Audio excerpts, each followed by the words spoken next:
Yo, number one show at late night, nothing but illustrious guests, including sometimes we have hard-hitting political guests. Tonight, Pow. who do we have in the building, Miro? The Democratic nominee for Senate in South Carolina, Jaime Harrison, who's about to dunk all over Lindsey Graham. Yo, let's That's get it. right.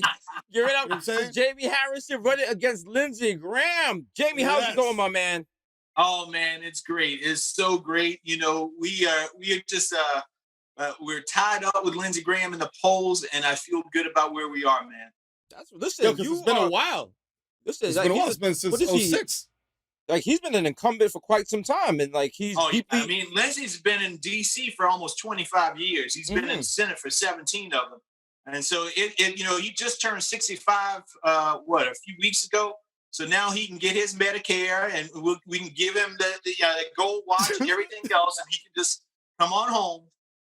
But it's time to hang up the hat. They were giving you no chance in the beginning of your campaign. They were saying, "Who is this guy? Nobody has no chance of running against his incumbent." Now you have Lindsey Graham in the fight for his political life. It's even at the fact where like even now Lindsey Graham's spokesperson was trying to say, the polls are off because once people find out how liberal and radical he is, they're gonna sour on him. What's it like to just come from out of nowhere and just actually be affecting change like that? Because as you said, you feel like Lindsey Graham is not reflecting the values of South Carolina. Like he's playing DC politics. Explain that for us. Yeah, man, you know, long odds, that's my whole life. You know, I was born to a 16-year-old mom. My mom was 16 when she had me. She dropped out of school. We stayed with my grandparents who had a 4th grade education and an 8th grade education. And so people didn't have, you know, big things for me in my future. You know, they said, well, if you can get a job at the local factory, then you'll be doing good. But I ended up being the first in my family to go to college. I went to Yale University, came back home, taught high school, then went to Georgetown Law School, and I worked on Capitol Hill. And so, you know, despite the long odds, I've been able to live the American dream. And so when people told me when I first got into this race, hey, Jaime, you know, pat me on the shoulders, oh, that's so nice that you're going to run against Lindsey. You know, chuckling, saying you have no shot in hell, right? Right. But I knew that we had a shot because I knew in the end of the day, this guy has not been working for the people of South Carolina. He's only been working for himself. And so folks are really struggling right now here in South Carolina. Guys, I can't tell you how hard it is for so many folks. The way that I struggle, people are struggling like that and more. And so I just want to be able to bring hope back to those communities and make sure that the other little round-headed boys and girls growing up in South Carolina get an opportunity to live their American dream, because I've been able to live mine. And right now, Lindsey's not doing anything to make sure that happens. Right. So saying, coming out of Yale, poli-sci major, did you always think, I'm going to get into politics? This is something I want to be a part of. You know, I want to be a part of the whole process and affect my community. Or were you like, you know, just kind of like doing I'm gonna just major in this and see what happens? Well, you know, from high school, I was always interested in politics, and probably even earlier than that. I grew up, like I told you guys, with my grandfather, and my grandfather religiously, we had one TV in the house, and my grandfather would get up at the crack of dawn early every morning, and we watched the news. And then between 6 and 7 o'clock, it was watching the local news and the evening news. And that's the only option I had. And so I sat there and I learned about the presidents and I learned about governors and senators. And I would ask him questions. Now, you know, in retrospect, my grandfather probably didn't know what he was talking about, but it sounded smart to me, and it sparked my interest. And so that interest just continued to build on itself. And so I started interning on the Hill. I interned with Jim Clyburn and Fritz Hollins. And I just realized that politics was an avenue to change the lives of people in a way that I wanted to improve the lives of folks, particularly in the communities that I grew up in, because folks are hurting.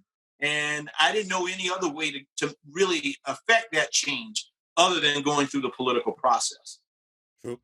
We recently spoke to Jamal Bowman over here in New York, who's a former educator. As a former educator yourself, what part does that play in you approaching the people and the public in politics? Yeah, so when I was at Yale, I not only did I study political science, I also I participated in a teacher prep program as well. And for me, education has been that gateway to break out of poverty. I mean, it really was. And to not only transform my life, but that of everybody else in my family as well. And so, I wanted to go back into the classroom, and I did that for a year. And then I also worked on education policy. And I understand that is for so many folks growing up in low income communities, and they feel trapped. That the way to get out, the key to open that door, is through a good education. And I want to make sure that that's available to folks, because that's part of the problem. Many of us go to these schools and are trapped in these school districts that are just deplorable, where, communities that don't have internet, that the materials that they're using are 15, 20 years old, the school buildings falling apart. And you can't be inspired to dream about where you want to be when you're trapped in a place that feels like a prison. And so and that's why I want to make sure that we invest in education, that we invest in communities to make sure that they have broadband and all of the tools that we need for our kids to be successful. But all of our schools need to have that, not just a select few of them, but all of them. And we don't see that right now, particularly not here in South Carolina. Got you. So now that you're running for office, how has that changed your life? Because before you were a private citizen, before you could go to Target in your pajamas, no big deal. Now you wake up, you got TMZ in front of your house, everything is scrutinized. How's your family adjusted to that change? Well, I think it's hard, particularly for my wife, because my wife is not a real politico. She's probably the smartest woman I've ever met in my life, smartest person I've met in my life. She went to Harvard undergrad, Yale Law School. She knows more about the FDA than probably anybody walking this planet. She's an artist. She's a writer. And so she's much more private than I am. Now, I have a 5-year-old and 1-year-old, and my 5-year-old is loving every bit of me running for the U.S. Senate. I mean, he has already made himself, he said he's the kid campaign manager, and he gives me advice on my campaign ads and said, Daddy, I think you need to have this type of drawing, or you need to say this to get the kids to come out. And he's loving it. But my wife's like, when is November 3rd coming? Right, I can't wait. Listen, at least he don't got you doing TikToks yet. You know what I mean? My kids are trying to make me do TikToks, and I'm like, no. That's a hard no on the TikTok. Exactly. Jaime, you got to promise us we're not going to see you on TikTok doing the Megan challenge. We need. Oh, no. I can't see you doing the savage. No. So wait, you're a South Carolina guy. We're here in New York. It's not the same, but college football is really big down there, correct? Yeah. I mean, it's huge. In the huge. South, college football, that's it. Yeah. So now we're seeing about coronavirus is going to have the season canceled. How is the community affecting that? Because over here, when we vote for people who in the mayor and stuff, that's not even something we consider. Like the mayor of New York right now is a Boston Red Sox fan. Don't ask me how that works. It's wild. Yeah. Come on, De Blasio. Come on. At least lie to us, bro. Exactly. You know what I'm saying? Just wear the hat. I mean, at least be the Mets, right? Come on. At least. You get it. Why doesn't he get it? How deeply entrenched is sports and politics down there? Oh, it's so entrenched. College football is, SEC, man. Yeah, that's it. That is it. It's like college football, high school football, then professional football, right? In the South, and it's in that ranking. It's hard to be on a Saturday, and you got your bowl of chips, you got your Corona, whatever you're gonna drink, and to just be sitting there looking at the TV or trying to go to old clips from a couple years ago. It's hard, but at the same time, we want to make sure those boys are safe, that they aren't going out and subjecting themselves and their families to this coronavirus, because this thing is deadly. It is really, really deadly, and we're seeing the impact. Just a few weeks ago, my grand aunt Gladys passed away because of coronavirus, and she was at a senior's home, and nobody could go to see her. And that's it's just devastating to see this and to watch it play out, and to see it have this disproportionate impact, particularly on communities of color. Yeah. I mean, black folks here in South Carolina make up about 27, 28% of the population, but 44% of the deaths coming out of the coronavirus. And so, we got to figure this thing out. And that's why I've come out and said, you got to have a mandatory mask, a mandate from the governor. But, our political leaders here are not always known for their backbones and standing up, doing the thing that's right to do. Oh, that's definitely true. For example, Lindsey Graham, when he had that tweet and he was like, if we nominate Trump, we will get destroyed and we will deserve it. And then your man flip-flopped and now he's all got the pom-poms out. Yeah, like Team Trump. Hey. Let me show y'all what I got here. You can put these back in the Lindsey Graham flip-flop. I love him. So on one foot it says, I think he's a kook. I think he's unfit to be president. And on the other one, it says, what concerns me is this endless attempt to label a guy as a kook who's unfit to be president. I mean, who says stuff like that? You got to hold those up to the camera. Hold those up to the camera. You get a good shot of those. Listen, that's the heat. If you want these, you can go to JaimeHarrison.com. Listen, I might have to cop a pair. Might have to cop a pair for the flex. Yo, listen, you can't do with the merch. Yo. But it's like, I feel like this new blood, this new infusion of young politicians is good because people like Lindsey Graham I feel like they don't understand, like, the internet exists. If you put something out there, man, this guy still walks around. He still walks around with a flip phone. I mean, come on, dude. Come on, man.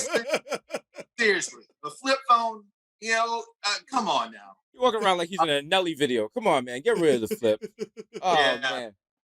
So, but that's the problem here in South Carolina, and that's why we're gonna win. Because at the end of the day, people want somebody with a backbone, with a spine, who will stand up and have some core convictions about who you are. You think about Lindsey Graham. He said his best friend was John McCain, right? John McCain passes away. The president called him everything. As my grandma said, everything but a child of God, right? God, yep. Called him everything. And Lindsey Graham, who's supposed to be his boy, right, to have his back, is as quiet as a church mouse. Come on, man. That's your best friend. This man almost died because of committing himself for this country, and you don't say a word. I mean, it's just, that's not the type of person I want fighting for me in Washington, D.C. Exactly. See, it's the little things like that, just the self-awareness that you see things like that. You've grown up. You know what he's doing is not what South Carolina needs right now, and that's why you are running for the office, and that's why you're going to win. We can see it. You got the fire in your belly. We hope you continue going far. We hope you rock Lindsey Graham. Get him out of there, man. Put him out this week so we could throw some more memes on him. You know what I'm saying? We're trying to keep it peaceful for right now. We don't want this interview to get too spicy, get you in trouble. But yeah, we're behind you. Jaime, thank you for taking time out your hectic schedule to talk to us. If you can sell yourself in one sentence right now, what would it be? Well, for me, it's about bringing hope back here to South Carolina, and that's really, really important. That's smart. It's beautiful. Elegantly said. Listen, thank you for continuing our run of nothing but constituents. Our run of nothing but illustrious guests. We hope you win. We're gonna check back in with you. And I want to come to the studio. And so, hopefully the coronavirus will go away somewhere, and I want to come and sit in the studio a little bit. We're gonna make that happen. We will have, as soon as we are back in there, we're gonna get, when we're back in there safely, we're gonna get you back in there. We're gonna make that happen. James, Lindsey Graham in a dunk tag. So I'm saying, what would you like Neon Sign to say? Oh, well, here in South Carolina, we can take our state motto and I'll modify it. It's while I breathe, I hope, but I'm going to modify it and say, while I breathe, I hope, and I vote. There you go. Smart advice right there. Yo, give it up for Jaime Harrison, Democratic nominee. Thank you, everybody. Make it happen, y'all.